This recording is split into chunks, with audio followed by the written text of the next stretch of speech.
तो दोस्तों आज मैं आया हूँ जाफराबाद की एक फेमस दुकान धांसू फिश पॉइंट पर आजाद भाई के पास। यहाँ मिलती है चिकन और फिश की इतनी जबरदस्त वैरायटी के देखते ही भूख डबल हो जाए। और यहाँ की चिकन मंदी की तो बात ही अलग है। स्पेशल तरीके से बनाई गई डिश, फ्रेश हरा धनिया और उस पर क्रीमी बाइट, मसाला छिड़क कर जब उस पर मक्खन का तड़का लगता है तो कस्टमर यही कहते हैं, माशाल्लाह जी बहुत अच्छा टेस्ट है, बच्चे का मजा आ गया खा के।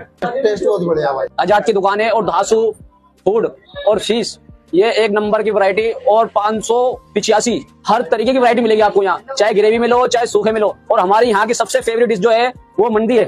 ये लो भाई, हमारी चिकन मंदी एकदम रेडी है। इतनी सॉफ्ट है कि हाथ लगाते ही टूट रही है। वाह मजा आ गया। इसीलिए यहाँ का टेस्ट लेने के लिए लोग इतनी दूर दूर से आते हैं। भाई मैं आया हूँ साहिबाबाद से और मैंने यहाँ पर इनकी दुकान के लिए, मेरे को किसी ने बताया था कि इनके पास जो है बहुत अच्छा टेस्ट है और माशाल्लाह से टेस्ट अच्छा है। अगर आप भी फूड लवर हैं तो एक बार धांसू फिश पॉइंट पर जरूर विजिट करें। ये हमारे दुकान का एड्रेस है जाफराबाद, गली नंबर 18, मदीना मस्जिद, चटाई वाली।